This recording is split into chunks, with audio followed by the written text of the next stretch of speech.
안녕하십니까. 주간 모의고사 11월 1회차 모의고사 해설 강의를 진행하도록 하겠습니다. 먼저 1번 역간주의와 실적주의에 대한 설명으로 옳지 않은 것은, 역간주의는 여러분들이 다 알고 있는 것처럼 정당의 충성도에 따른 간직 임용이죠. 그리고 공직 구성을 선거와 연계시켜 놓은 것이 바로 역간주의입니다. 그렇기 때문에 역간주의는 국민의 요구에 대한 대응성이 대단히 뛰어납니다. 1번 지문에서 보듯이 역간주의는 국민의 요구에 대한 관료적 대응성이 뛰어나죠. 그리고 역간주의는 최고관리자와 동일한 정당에 소속되어 있는 구성원들로 공직을 구성하기 때문에 대통령의 명령이나 지시를 잘 받들어냅니다. 그래서 대통령이 정책을 결정하여 명령을 내리면 일사불란한 추진이 이루어진다는 점에서 정책 수행 과정에서의 효율성을 제고할 수가 있습니다. 2번 실적주의는 자격과 능력에 따른 간직 임용인데, 실적주의는 대통령으로부터 완전히 독립된 중앙인사위원회를 설치하고 중앙인사위원회가 제정한 인사법령과 인사규칙에 따라서만 인사 업무가 수행되기 때문에 바로 인사행정의 직권화와 경직성을 초래하죠. 연방중앙인사위원회가 제정한 인사법령에 따라서만 인사 업무가 수행된다는 점에서 인사행정의 직권화가 이루어지고, 법령에 따라서만 인사 업무가 이루어진다는 점에서 경직성을 초래하는 겁니다. 역간주의는 행정의 안정성 확보에는 불리합니다. 왜냐하면 구성원들의 임기가 선거 과정과 연계되어 있기 때문에 신분보장을 받고 지속적으로 동일한 구성원들의 업무를 수행하지는 않는다는 점에서 행정의 안전성 확보에 불리하고, 실적주의는 신분보장을 받는다는 점에서 행정의 책임성 확보에 불리하죠. 반대로 표현돼야지 옳은 지문이 됩니다. 역간주의는 선거 과정과 연계해서 다음 선거에서 책임을 지고 물러나게끔 만들 수가 있다는 점에서 행정의 책임성 확보에 유리하고, 실적주의는 신분보장을 받는다는 점에서 행정이 안정적 추진이 이루어지기가 용이하죠. 그래서 3번이 틀린 거죠. 4번 역간주의와 실적주의는 모두 민주성과 형평성을 궁극적 가치로 하였다. 그렇죠. 역간주의는 그때 당시에 사회적 약자였던 서부 계층민들을 공직에 참여시켜준 이런 제도이기 때문에 사회적 형평성을 추구해 나가는 거고, 그리고 또 실적주의는 기회균등을 보장해 준다는 점에서 형평성, 바로 수평적 형평성을 보장해 나갑니다. 그리고 역간주의와 실적주의는 특히 역간주의 같은 경우는 선거 과정과 공직 구성을 연계했다는 점에서 민주성이 확보되는 거고, 그리고 실적주의는 기본적으로 기회균등을 보장하고 신분차별을 타파했다는 점에서 민주성을 보장합니다. 그래서 역간주의와 실적주의는 모두 민주성과 형평성을 궁극적 가치로 하였다. 그러면 옳은 지문이 됩니다. 그 다음 2번 문제로 들어와서 보겠습니다.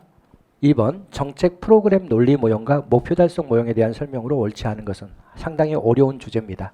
일단은 정책 프로그램 논리 모형하고 목표 달성 모형을 봐보면, 이 목표 달성 모형이라고 하는 것은 수단이 목표를 달성했는지만을 평가합니다. 그러니까 우리가 목표를 설정해 놓고 이 수단을 딱 찾아놨다면 이 수단이 목표를 달성했는지만을 봐요. 그래서 이 목표 달성 모형은 장단기적 목표를 달성했는지만을 평가하는 모형을 목표 달성 모형이라 하고, 그 다음에 정책 프로그램 논리 모형이 있는데, 이 논리 모형은 이렇게 보는 게 아닙니다. 수단이 목표를 달성했다면 어떤 과정을 통해서 달성했는지를 따져봐요. 그래서 어떤 투입이 있었고 어떤 업무 처리 과정이 있었고, 그리고 그로 인해서 어떤 산출이 이루어졌고 궁극적으로 어떤 결과가 얻어졌는지를 다 따져봅니다. 그러니까 수단이 목표를 달성했다면 어떤 경로를 통해서 달성했는지를 밝히고, 그 다음에 수단이 목표를 달성하지 못했다면 어떤 경로에서 잘못이 있었는지를 밝혀나가는 것이 프로그램 논리 모형입니다. 투입, 과정, 산출, 결과로 이렇게 논리적 인과관계까지를 다 파악해 나가는 것이 바로 논리 모형인데, 이게 원인이라면 이 투입을 원인으로 해서 이런 과정, 업무 처리 과정이 이루어졌고 결과, 그리고 이 업무 처리 과정을 원인으로 해서 이런 결과가 얻어졌고, 그리고 이걸 원인으로 해서 이런 결과가 얻어졌다라고 이렇게 논리적 인과관계를 전개해 나가는 것인데, 여기 보면은 인과, 인과, 인과로 연결되어 있죠. 이렇게 인과관계를 밝히는 것을 우리는 뭐라 그러냐면 타당성이라고 이야기를 하는 거죠. 그래서 프로그램 논리 모형은 이 타당성 제고에 초점을 둬요. 원인과 결과, 원인과 결과, 원인과 결과, 원인과 결과 간의 관계를 밝혀서 정책 평가의 타당성을 제고해 나가는 것이 바로 프로그램 논리 모형입니다. 그러면 우리가 문제를 풀어보면 정책 프로그램 논리 모형은 정책 프로그램의 요소들, 이게 바로 뭐냐면 정책 수단을 이야기합니다. 정책 수단과 정책 프로그램이 해결하고자 하는 문제들, 이게 목표죠. 수단과 목표 사이의 논리적 인과관계를 표현하는 평가 모형이다. 맞죠? 2번 정책 프로그램 논리 모형은 정책 프로그램의 이해를 높이고 그러겠죠. 이 프로그램이 어떤 이 수단이 이 목표를 어떻게 달성했는지를 알려주기 때문에 프로그램의 이해를 높이고 평가의 타당성을 제고하는 거지 신뢰성을 제고해 나가는 것은 아닙니다. 평가의 명확성과 타당성을 제고한다 이렇게 표현돼야지 옳은 지문이 됩니다. 타당성은 인과관계를 밝히는 것을 우리가 타당성이라 그러는데 바로 여기가 인과관계를 밝히고 있다는 점에서 타당성 제고에 초점이 있는 거죠. 목표 달성 모형은 정책이 장기 목표와 중단기 목표들을 잘 달성했는지에 초점을 맞춘 평가 모형이다. 맞죠? 목표 달성 모형은 정책의 목표 달성 여부만을 파악하기 때문에 단순성을 특징으로 하죠. 명확성과 단순성을 특징으로 한다. 그러면 여기서는 2번만 틀리고 나머지는 다 맞는 지문입니다. 그 다음 3번 문제. 다음 중 수평적 형평과 관련이 없는 제도는 수평적 형평은 같은 것은 같게와 관련된 것을 이야기하고 수직적 형평은 다른 것은 다르게와 관련되어 있는 겁니다. 물론 수직적 형평, 수평적 형평은 다 뭘 기준으로 하냐면 기회를 기준으로 해요. 기회를 같게 해주면 수평적 형평이 되는 거고 기회를 다르게 설정하면 수직적 형평이 되는 거죠. 가장 대표적인 수평적 형평은 공개 경쟁 채용 시험이에요. 모든 사람들에게 동일한 기회를 주잖아요. 그러나 수직적 형평의 대표적인 것은 대표 관리주죠. 바로 어떻게 한다. 출발선상에서 차이를 결과에서 보존하겠다는 목적으로 사회적 약자들은 보다 낮은 점수로도 합격을 할 수 있도록 한다. 이것은 다른 것은 다르게와 관련되어 있는 수직적 형평과 관련되는 거죠. 수익자 부담주의는 이익을 보는 사람이 비용을 부담하도록 모든 부자든 가난한 사람이든 장애인이든 비장애인이든 모든 사람들이 자기가 수익을 얻은 만큼 비용을 부담하도록 하는 것이니까 같은 것은 같게와 관련된 수평적 형평과 관련되어 있죠. 그 다음에 경계 경쟁 채용 시험도 모든 사람들에게 동일한 기회를 부여하고 있다는 점에서 수평적 형평과 관련되어 있죠. 부가가치세는 비례세인데 물건에 부과되어 있는 세금입니다. 5,000원짜리 커피를 사 먹으면 거기에 10%는 세금으로 나간단 말이죠. 근데 그건 부자가 사 먹던 가난한 사람이 사 먹던 장애인이 사 먹던 비장애인이 사 먹던 모든 사람들이 다 5,000원짜리 커피를 샀다면 거기에 10%의 세금을 부과하는 것이니까 같은 것은 같게와 관련된 수평적 형평과 관련되어 있습니다. 그러나 응능주의는 능력에 대응해서 세금을 부과하는 것을 응능주의라 그래요. 부자들은 아주 많은 세금을 내고 가난한 사람들은 한 푼도 안 내고 이런 게 응능주의이기 때문에 응능주의는 다른 것은 다르게와 관련되어 있는 수직적 형평과 관련되어 있죠. 그래서 3번의 답은 2번만 틀린 지문이고 나머지는 다 맞는 지문입니다. 4번 목표의 전환이 야기되는 원인이 아닌 것은 목표의 전환은 궁극적인 목표보다는 수단적 가치를 중시하는 현상을 목표의 전환이라고 이야기를 합니다. 이 목표의 전환을 연구했던 가장 대표적인 학자가 미첼스이고 이 사람이 제시했던 게 가두제어 철칙입니다. 그러니까 이 사람은 노동당이나 노동조합을 연구했는데 원래 노동당이나 노동조합의 궁극적 목표는 노동자의 이익이죠. 그런데 노동자 이익이라는 궁극적 목표를 추구하지 않고 수단인 소수 간부의 이익을 추구해 나가더라는 거예요. 그래서 목표의 전환과 직접적으로 관련되어 있는 게 바로 미첼스의 가두제어 철칙이고 미첼스의 가두제어 철칙의 가장 대표적인 내용이 바로 소수 간부의 권력력이기 때문에 소수 간부의 권력력은 목표의 전환의 원인이 되는 거죠. 그 다음에 궁극적인 목표인 공익보다는 규칙과 절차는 수단이에요. 규칙과 절차인 수단을 중시하는 현상을 목표의 전환이라고 이야기를 하기 때문에 규칙과 절차의 중시가 목표의 전환을 야기하는 원인이 되는 거지 이걸 무시하는 것이 목표의 전환의 원인이 되는 것은 아닙니다. 또 조직의 내부성은 이건 정부 실패의 개념과 관련되어 있는데 조직 내부의 구성원들이 국민의 이익을 추구하기보다는 국민의 이익이 궁극적 목표인데 뭐다 자기 부처의 이익을 추구한다. 이걸 우리가 내부성이라고 이야기합니다. 그러면 궁극적 목표인 국민의 이익보다는 수단적 목표에 불과한 자기 부서의 이익을 추구하는 것이기 때문에 이게 목표의 전환의 원인이 되는 거죠. 목표가 지나치게 무형적이고 추상적이면 어떻게 해야 될지 구성원들이 몰라서 수단을 중시해버리는 경향이 나타나요. 그래서 목표의 무형성도 바로 목표의 전환의 원인이 되는 거죠.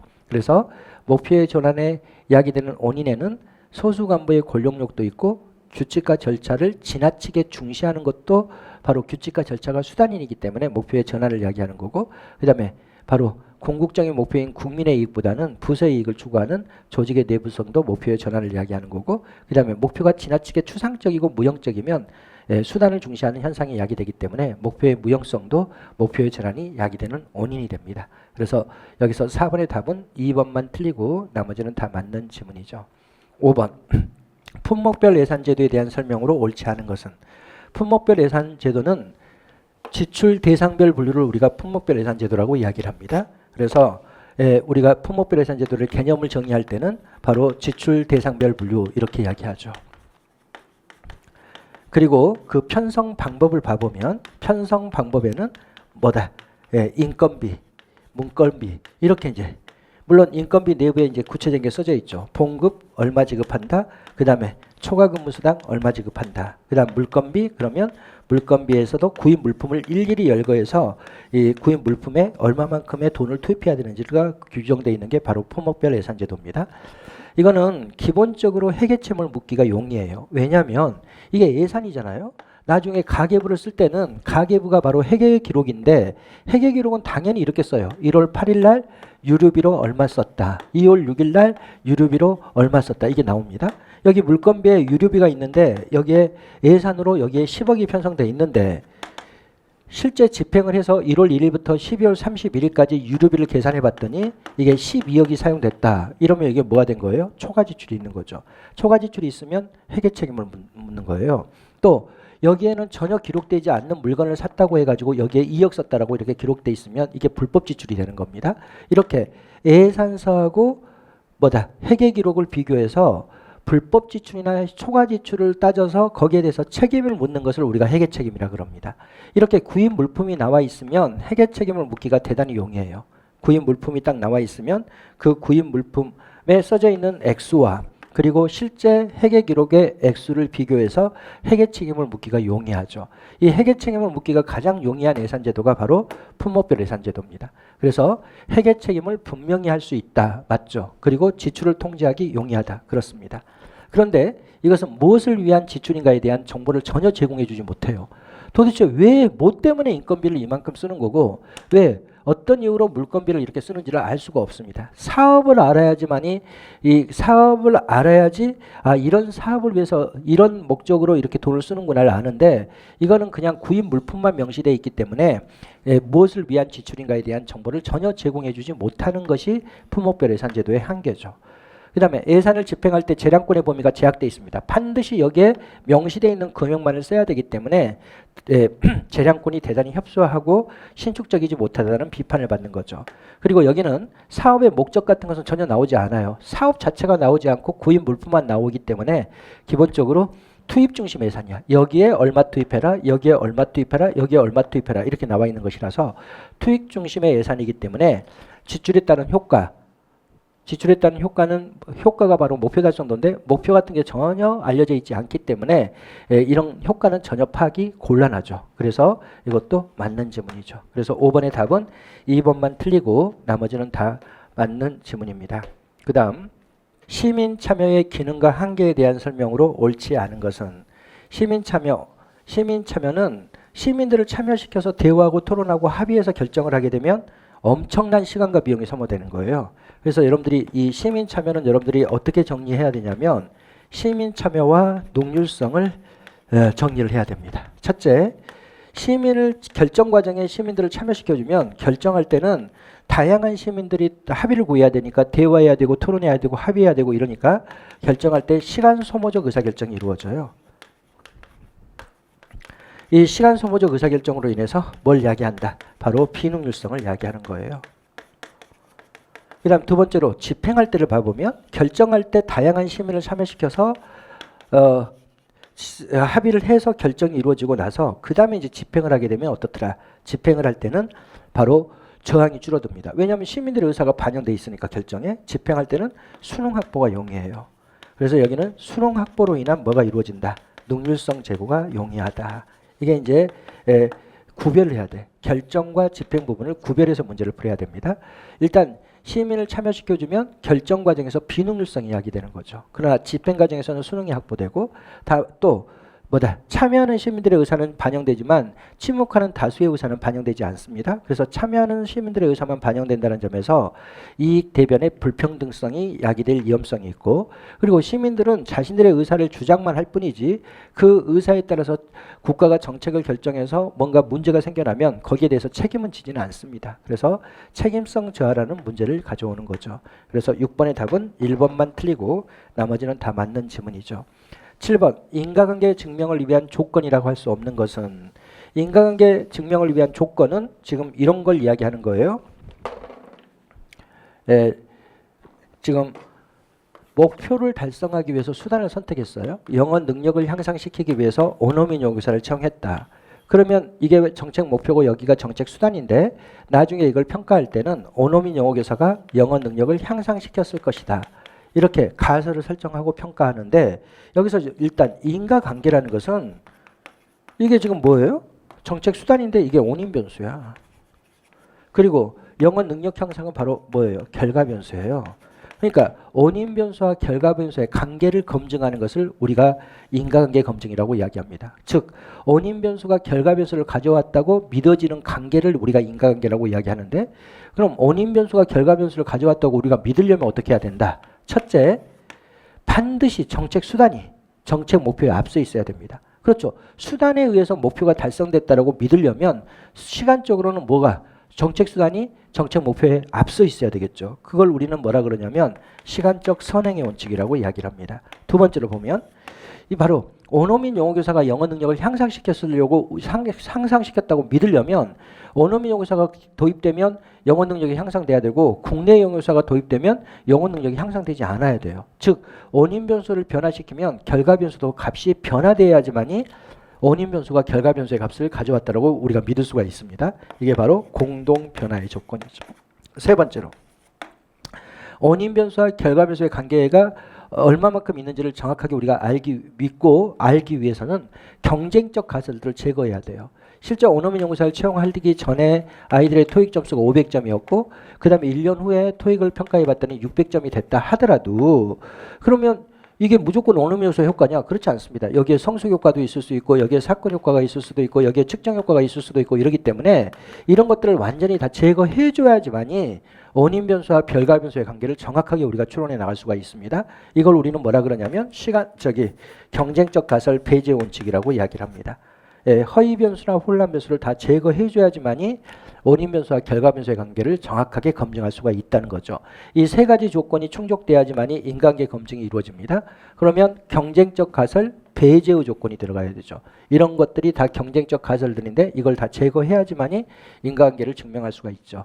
시간적 선행의 원칙은 정책 수단이 정책 목표에 앞서 있어야 한다는 거고 그 다음에 수단이 원인 변수가 변화되면 결과 변수의 값도 변화해야 된다는 것이 공동 변화의 조건이죠. 그리고 허위 변수와 혼란 변수를 배제한다. 이게 바로 경쟁적 가설 배제를 이야기합니다.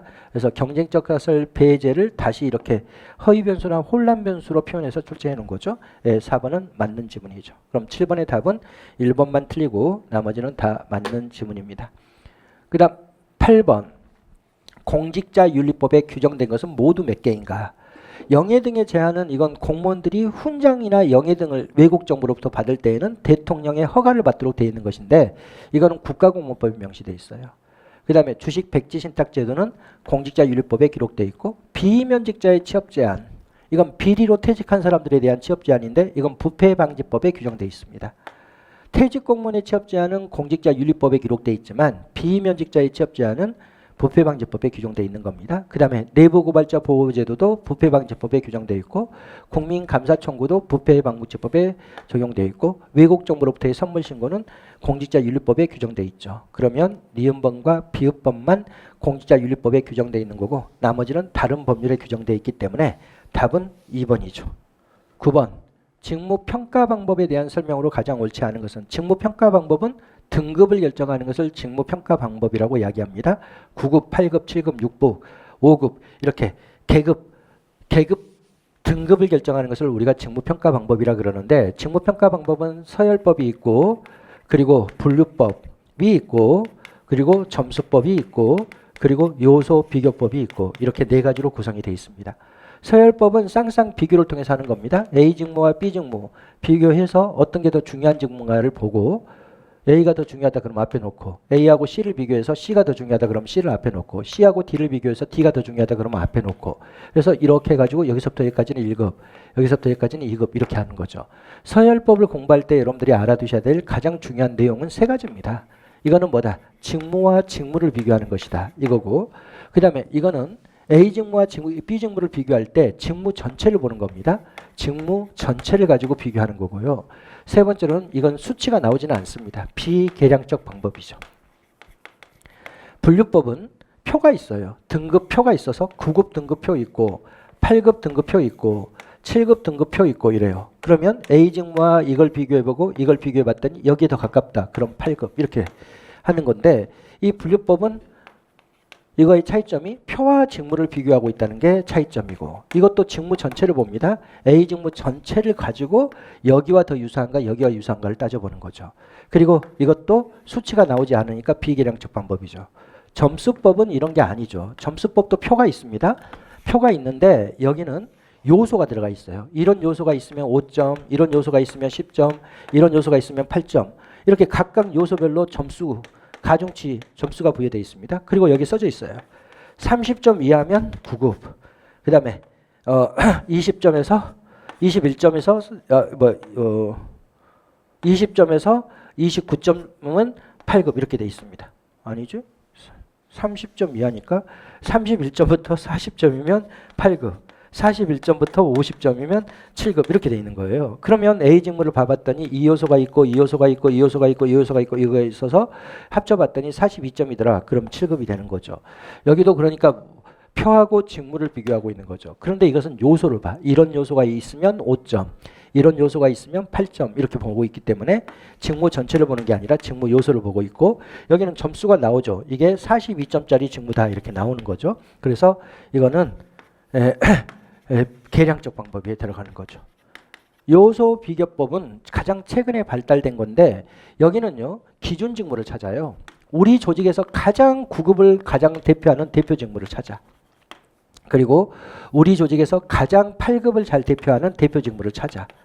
그래서 이걸 이 업무하고 이 업무 이 표에 따라서 평가를 해봤더니 이게 36점이더라. 이거는 41점이더라.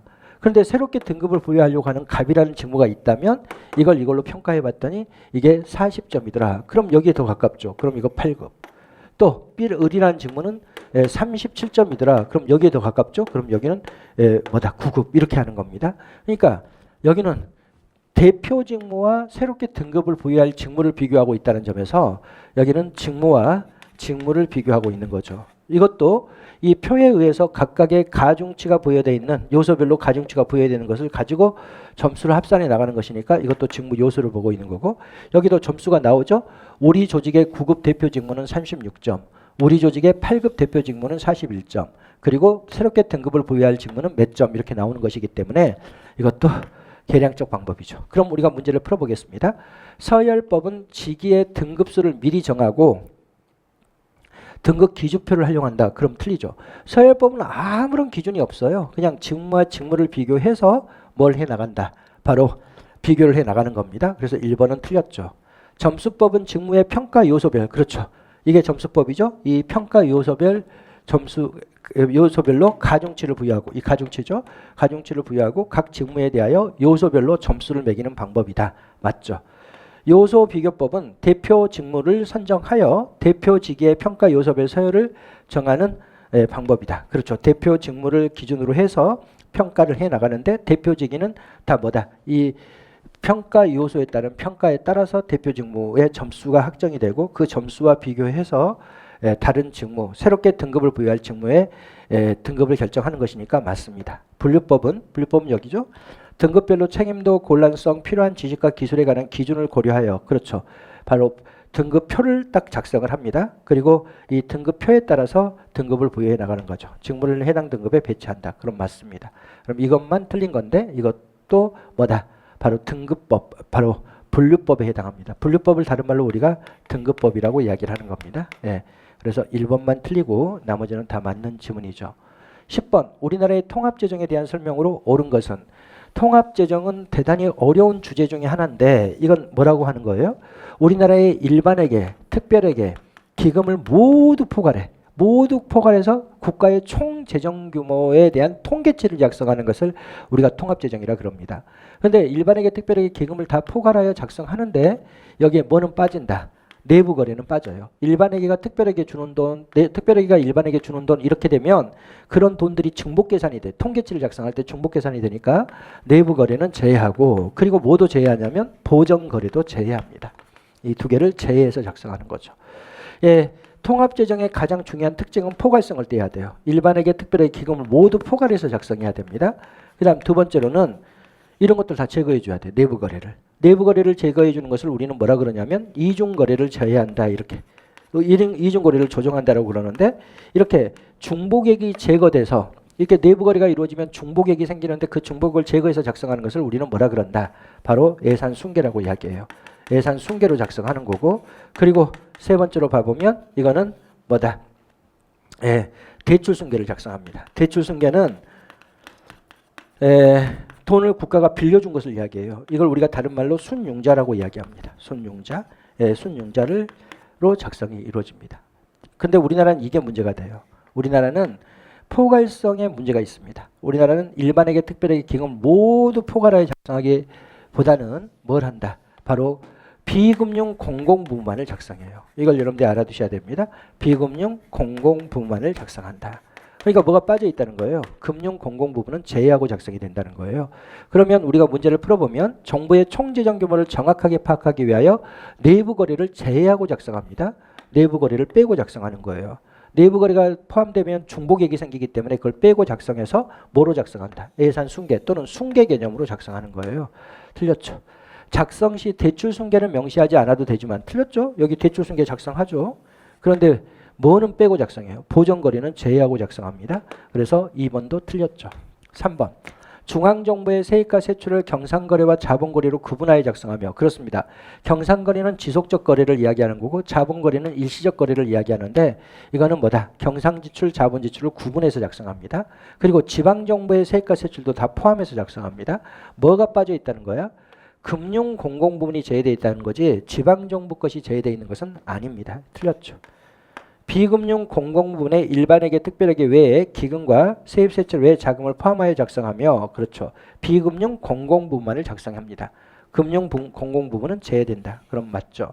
그러면 10번의 답은 4번만 옳은 지문이고 나머지는 다 틀린 지문입니다. 그 다음 11번 문제를 보겠습니다. 조합주의에 대한 설명으로 옳지 않은 것은 조합주의는 정상연합체에 따른 의사결정을 우리가 조합주의라고 이야기합니다. 노조의 대표 기업의 대표 그리고 정부의 대표 이렇게 이들이 모여서 의사결정하는 것을 우리가 조합주의라고 이야기해요. 그 다음에 이익집단은 어떻게 해야 된다. 이게 딱 하나가 만들어져 있어요. 노조의 대표 이렇게 딱 하나가 만들어져 있어야 됩니다. 민노총 그러면 민노총이 딱 하나 만들어져 있어야 되는데 우리나라를 생각하면 안 됩니다. 우리나라는 민노총도 있고 한노총도 있는데 원래 서구에서는 노동조합 그러면 가장 딱 하나의 대표체제를 만드는 거예요. 그러면 이건 단일해야 되죠. 그리고 뭐 해야 된다. 내가 여기 민노총 그러면 여기에 금속노련도 있고 의료노조도 있고 여기 공무원노조도 있고 이러면요. 여기 의료노조 안에 서울대병원 노조도 있고 안암병원 노조도 있고 세브란스 병원 노조도 있고 이러잖아요. 그럼 내가 세브란스 병원의 간호사가 되면요. 나는 여기에 저절로 가입이 돼요. 그러니까 이게 강제적으로 가입이 돼 있는 거고 그리고 이건 계층 질서를 띠고 있는 겁니다. 여기 민노총 있고 그 다음에 산별노조 있고 산별노조 내부에 기업의 개별노조가 있고 이렇게 계층제적 질서를 띠고 있는 것을 우리가 이계적이라 그러죠. 딱 하나로 독점적으로 만들어져 있기 때문에 비경쟁적이라고 이야기를 합니다. 그러면 이익집단은 단일의 강제적, 위계적, 비경쟁적 조직화의 모습을 띈다. 그리고 이런 이들의 대표 이들이 어디로 들어와요? 우리나라로 따지면 노사정위원회로 이렇게 들어와 있어요. 어디로? 정부 안으로. 이들의 대표 체제가 정부 안에 딱 구성이 되는 거야. 그러니까 이것은 제도적이고 공식적인 참여죠. 조직화된 이익집단은 지배구조, 바로 정부죠. 정부로 편입되어 국가와 함께 경제정책, 우리 노사정위원회 같은 경우는 경제정책이니까 경제정책 과정을 주도해 나가는 겁니다. 국가는 조직화된 이익집단 간 갈등의 중재자 또는 심판자의 역할을 수행한다. 그렇지 않습니다. 이렇게 모여 있으면 정부가 정부의 의지에 따라서 이들을 설득시켜 나가는 거야. 당신네들 이번에는 한국 경제가 너무 어려우니까 올해만은 뭐 하지 맙시다. 임금 투쟁하지 맙시다. 이렇게. 그리고 정부를 위해서 좀 협조해 주세요. 하는 거고 여기도 당신네들 올해만은 구조조정하지 말아주세요. 우리나라 실업률이 너무 높기 때문에 여러분들이 정부를 위해서 대한민국 내에서 기업을 하는 사람들이니까 대한민국을 위해서 좀 참아주세요라고 해서 정부의 의지에 따라 합의를 이끌어 나가는 거예요. 그러니까 국가는 그냥 갈등의 중재자 역할을 하는 게 아니라 국가의 의지에 따라서 이들을 설득시켜 나가고 국가의 의지에 따라서 합의를 유도해 나가는 존재이죠. 그래서 이때의 국가는 아주 적극적인 역할을 수행합니다. 틀렸죠. 이렇게 갈등의 중재자 또는 심판자로서 역할은 다원주의에서의 국가의 모습이죠. 당연히 이것은 공식적이고 제도적인 참여를 통해서 이익 집단 간의 협력을 유도해 나가는 거예요. 정부의 의지에 따라서 협력하도록 유도해 나가는 이런 의사결정 방식이기 때문에 4번은 맞는 지문이죠. 그러면 11번의 답은 뭐다? 3번만 틀리고 나머지는 맞는 지문입니다. 12번 현대행정학의 주요 이론인 신공공관리론과 유거버넌스론에 대한 를 비교한 것이다. 옳지 않은 것은 신공공관리론은 행정의 경영화를 추구하죠. 경영관리기법을 행정에 도입해오죠. 그리고 여기는 결정과 집행을 구분해서 집행 부분의 경영관리기법의 도입을 강조하기 때문에 정치행정 이원론적 시각이지만 유거버넌스론은 결정도 국가시장 시민사회가 협력해서 하고 집행도 국가시장 시민사회가 협력해서 한다는 점에서 유거버넌스론은 행정의 정치성을 강조하고 그리고 뭐다? 바로 결정과 집행을 구분하지 않고 있다는 점에서 정치행정 이론론의 시각입니다. 2번 신공공관리론은 행정 기능을 민간으로 이임하는 것을 강조하는 반면 뉴거버넌스론은 바로 정부 안으로 민간을 참여시켜가지고 같이 문제를 해결하는 것을 강조합니다. 그래서 민간의 힘을 동원한 공적 문제 해결을 강조합니다. 신공공관리론은 조직 간 관계의 개선에 초점이 있는 게 아니라 조직 내부의 경영관리 기법을 도입하는 것을 강조하니까 조직 내부에 초점이 있는 거라면 뉴거버넌스론은 조직 간 관계에 초점이 있어요. 다른 조직과의 협력적 관계를 형성하는 데 초점을 두는 거죠. 그래서 3번이 틀린 거죠. 신공공관리론은 성과 통제를 강조합니다. 성과를 대단히 중시하고 유거버넌스론은 참여적 과정을 중시합니다. 그러니까 과정 통제를 강조하는 겁니다. 그러면 여기서는 3번만 틀리고 나머지는 맞는 지문이죠. 13번 톰슨의 기술 유용론에 대한 설명으로 옳지 않은 것은 톰슨은 기술을 길게 연계된 기술, 중개 기술, 집약 기술로 구분합니다. 길게 연계된 기술은 대량 생산 라인을 통해서 표준화된 상품이 생산되는 기술을 길게 연계된 기술이라고 이야기를 하고 대량 생산 라인이 그 대표적인 예가 됩니다. 그 다음에 중개적 기술은 고객을 연결해 주는 기술인데 대표적으로 은행, 부동산 중개업, 직업소개소 이런 데가 바로 중개적 기술에 들어가고 그리고 집약적 기술은 고객마다 기술을 달리 배열해야 되는 기술인데 종합병원이 바로 대표적인 예입니다. 그러면 길게 연계된 기술을 다른 말로 우리가 연속적 기술이라 그러는데 연속적 기술은 순차적 상호 의존성을 지니며 그리고 스케줄표에 따라서 조정이 이루어집니다. 중개적 기술은 고객을 연결해 주는 기술인데 여기는 딱 정해져 있는 규칙과 절차에 따라서 업무가 수행이 됩니다. 표준화를 조정 방법으로 하며 은행이나 직업소개소가 여기에 이루어지는 거죠. 그 다음 집약적 기술은 종합비용 같은 데고 각각의 고객별로 다르게 기술을 배열해야 되고 전문가들이 교우적 상호 의존성을 가지고 있는 거고 여기는 갈등이 가장 높습니다. 갈등이 가장 많이 발생해. 만약 이건 어떤 의미냐면 왜 고객마다 달리 기술이 배열된다고 이야기하냐면 코로나에 걸렸어도 이게 90대 할아버지가 코로나에 걸렸을 때의 처방과 20대의 건강한 청년이 코로나에 걸렸을 때 처방이 다르잖아요. 또 코로나에 걸렸는데 이 사람이 당뇨병을 앓고 있고 기관지염을 앓고 있는 사람이 코로나에 걸렸을 때하고 이런 잔병이 전혀 없이 코로나에 걸렸을 때가 전혀 다르잖아요. 그러니까 이거는 각각의 고객별로 기술을 달리 배열하는데 그 기술을 배열할 때마다 전문가들이 모여서 서로 상호작용이 이루어져야 되는데 이런 개인적인 상호작용이 이루어질 때 갈등이 대단히 높게 발생하는 게 일반적이죠. 중개적 기술을 사용하는 조직은 중개적 기술은 바로 은행이나 직업소개소 같은 고객을 연결해 주는 기술인데 여기는 뭐다? 복잡성은 낮아요. 당연히 분업화가 적게 되어 있습니다. 그리고 집약적 기술은 를 사용하는 조직은 공식성이 낮다. 집약적 기술은 당연히 고객마다 기술을 달리 배열해야 되니까 규칙과 법규를 만들기가 어려우니까 각각의 고객별로 따로따로 대응을 해야 된다는 점에서 공식성의 정도는 낮죠. 그럼 4번은 맞는 지문이죠. 그럼 여기서는 3번만 틀리고 나머지는 다 맞는 지문입니다.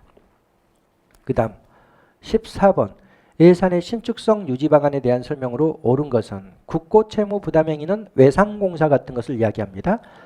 법률에 의한 것과 세출 예산 금액 또는 계속비 총액 내의 범위 내에서 그럼 틀려요.